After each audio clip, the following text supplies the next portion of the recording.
नमस्कार.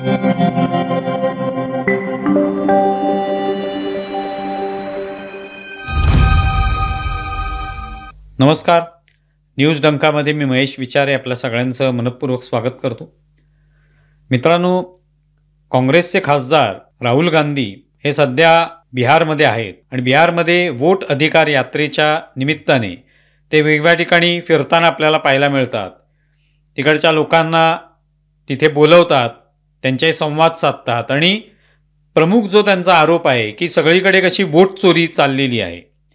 भारतीय जनता पार्टी किंवा NDAने वोट चोरी करून वेगवेगळ्या राज्यांमध्ये सत्ता स्थापन केली किंवा एकूण लोकसभेमध्ये सुद्धा ज्या काही जागा मिळवल्या त्यासुद्धा वोट चोरी करून मिळवलेल्या आहेत.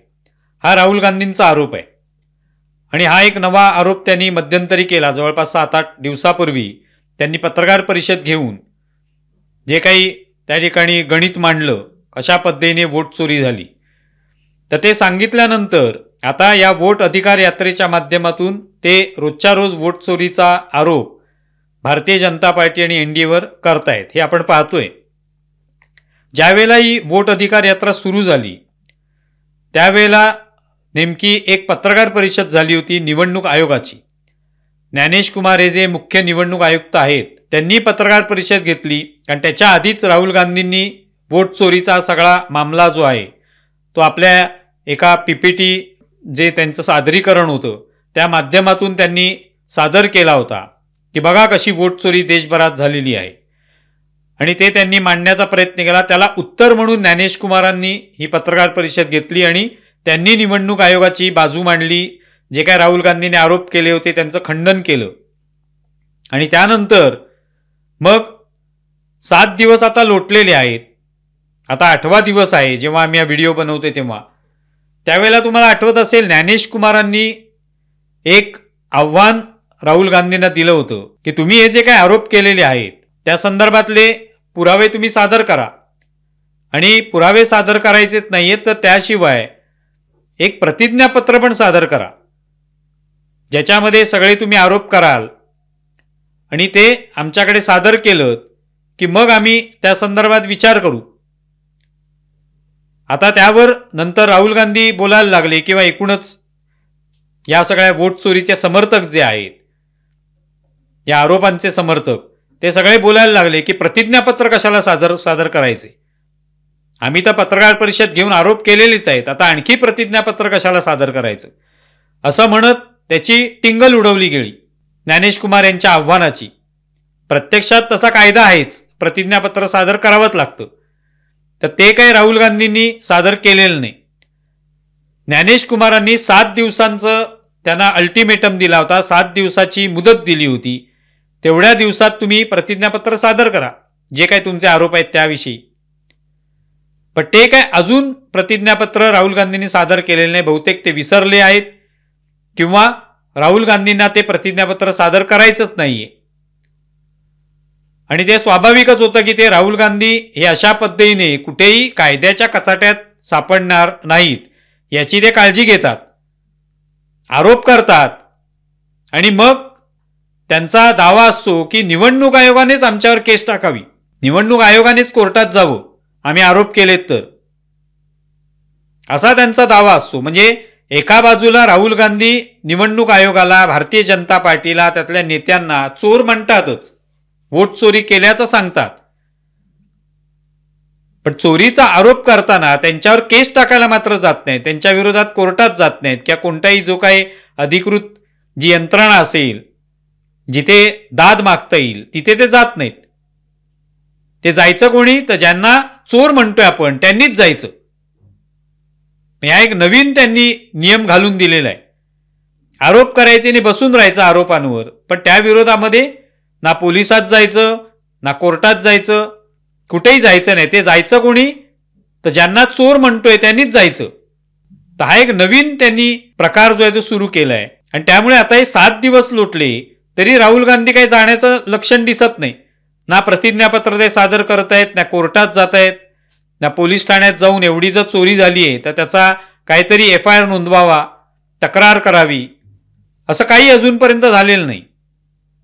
याच्यावरनंही स्पष्ट होतं की राहुल गांधींना फक्त आरोप करायचे, एक प्रकारे वातावरण तयार करायचे सगळीकडे. आता आपण पाहतोय बिहारमध्ये जिथे जिथे त्यांची रॅली जाते, तिथे त्यांची काही सभा होतात, तिथे पत्रकार परिषदा होतात, तिकडे राहुल गांधींचं एक विधान आपल्याला ऐकायला मिळतं की लहान लहान मुलं जे आहेत ते माझ्या कानात येऊन सांगतायत वोट चोरीबद्दल. आणि लहान लहान मुलं अशी अनेक संख्येने येत आहेत आणि माझ्या कानामध्ये ते सांगतायत की वोट चोरी होते आणि जे वोट चोर आहेत त्यांनी आपली जी खुर्ची आहे ती सोडावी, अशा पद्धतीने लहान लहान मुलं सांगतायत. असा दावा राहुल गांधी करतात. त्यातून लक्षात येतं की फक्त राहुल गांधींना हे आरोप करायचे, त्यातून एक वातावरण निर्मिती करायची, एक फक्त थट्टा उडवायची आहे लोकांची. बाकी खरं काही सिद्ध करण्याची त्यांना आवश्यकता वाटत नाही आणि गरजही नाहीये त्यांना असं वाटतं, कारण त्यांना फक्त चिखलफेक करण्यातच रस आहे. म्हणजे 7 दिवस लोटल्यानंतर सुद्धा राहुल गांधी पुढे येत नाहीत. खरं तर बघायचं झालं तर वोट चोरीचा जो काही त्यांनी आरोप केला 7 दिवसापूर्वी, जी पत्रकार परिषद घेऊन जे पॉवर पॉइंट प्रेझेंटेशन त्यांनी केलं, तर ते प्रेझेंटेशन केल्यानंतर सगळा जो काही काँग्रेसचा इकोसिस्टीम आहे काँग्रेसची, काँग्रेसचा समर्थक असलेला मीडिया जो आहे, त्यांनी हा लगेच मुद्दा उचलून धरला की कसं राहुल गांधींनी सगळं अत्यंत बुद्धिमत्तेने हे सगळं बाहेर आणलेलं आहे, कसा घोटाळा बाहेर आणलेला आहे, हे सगळं सांगायला सुरुवात केली. वास्तविक त्यात घोटाळा कोणताच नाही, कुठेच वोट चोरी झाल्याचं दिसत नाही. राहुल गांधींचे जे आरोप आहेत त्यासाठी वेगवेगळ्या लोकांची नावं त्यांनी समोर घेतली, वेगवेगळ्या मतदारांची नावं घेतली. त्यातल्या मिनता देवी आहेत, त्यांचा पोस्टर टी शर्टवर छापला, त्यांना कसं फसवण्यात आलं हे सांगण्यात आलं. गुरकिरत डांग म्हणून एक आहे मतदार, त्याची कशी 4-4 ठिकाणी नावं आहेत, 4 वेगवेगळ्या ठिकाणी किंवा 4 वेळेला नोंदवली गेलेली आहेत, त्यामुळे कसा घोटाळा झाला हे त्यांनी सांगितलं. एखाद्या घराचा ऍड्रेस देऊन त्या ठिकाणी 100 लोकांची नावं आहेत हे त्यांनी सांगितलं, पण प्रत्यक्षामध्ये वोट चोरी कुठे झाली हे मात्र त्यांनी सांगितलं नाही. म्हणजे ह्या सगळ्या त्रुटी आहेतच की एखाद्या मतदाराचे 4-4 ठिकाणी नावं आहेत, त्याने 4-4 ठिकाणी 4-4 वेळेला नोंदवले, 4 ठिकाणी मतदार याद्यांमध्ये नावं दिसत आहेत त्याची. त्याचा अर्थ काय, त्याने 4 वेळा मतदान केलेलं नाही, त्याने अप्लाय केले, त्या वेळेला त्याचं नाव आलेलं आहे आणि त्याला शेवटी कार्ड मिळालेलं आहे, मतदारांचं जे कार्ड असतं ते. पण याचा अर्थ त्यांनी 4 वेळा मतदान केलं हे काही सिद्ध होत नाही, ते राहुल गांधीने काही सिद्ध केलेलं नाही. त्यामुळे फक्त हा एक देखावा उभारण्यात आलेला आहे की वोट चोरी झालेली आहे. आणि ते सुद्धा राहुल गांधी कुठलं करतात, जिथे काँग्रेसचा पराभव झाला तेवढेच मतदारसंघ त्यांनी निवडलेले आहेत. जिथे काँग्रेस विजयी झाली लोकसभा निवडणुकीत ते मतदारसंघ त्यांनी घेतलेले नाहीत. महाराष्ट्राचा त्यांनी उल्लेखही केला नाही. लोकसभा निवडणुकीमध्ये महाराष्ट्रामध्ये महाविकास आघाडी, काँग्रेसच्या नेतृत्वाखाली असलेली महाविकास आघाडी ही का जिंकली, का त्यांना 48 पैकी 30 जागा मिळाल्या. जर भारतीय जनता पार्टी किंवा एनडीए आणि निवडणूक आयोग यांचे हात मिळवणे आहे हा आरोप राहुल गांधी करतायत, तर महाराष्ट्रामध्ये 48 पैकी 30 जागा कशा मिळाल्या हे काय राहुल गांधींनी कुठेही त्या पत्रकार परिषदेत सांगितलं नाही. मग अशी कोणती वोट चोरी आहे, जर वोट चोर असते तर त्यांनी महाराष्ट्रामध्येही महाविकास आघाडीला 48 पैकी 30 जागा देण्याऐवजी भाजपाने जिंकला नसता का, 48 पैकी निदान 25 जागा जिंकल्या असत्या. पण तसं कुठे घडलेलं नाहीये. उलट ते यश मिळाल्यावर त्याच्यावर सगळेच म्हणायला लागले की महाराष्ट्रात बघा कसा यश मिळालेलं आहे, आम्हाला दणदणीत आम्हाला सफलता मिळालेली आहे. का मिळालेली आहे, तर आम्ही लोकांपर्यंत पोचलो, लोकांनी आम्हाला पसंती दर्शवली म्हणून आम्ही जिंकलो. पण तेच राहुल गांधी कर्नाटकमध्ये मात्र आम्हाला जागा मिळाल्या नाहीत कारण तिथे वोट चोरी झाली असं सांगतात.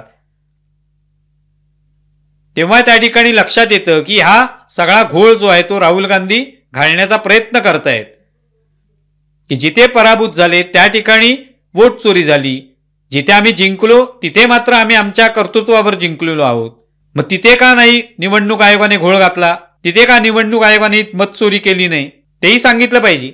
अशी काही उदाहरणं आलेली आहेत ज्याच्यामध्ये काँग्रेसच्या ज्या ठिकाणी काँग्रेस जिंकलेली आहे तिथेही अनेक लोकांची नावं अधिक वेळेला मतदार यादीमध्ये आहेत.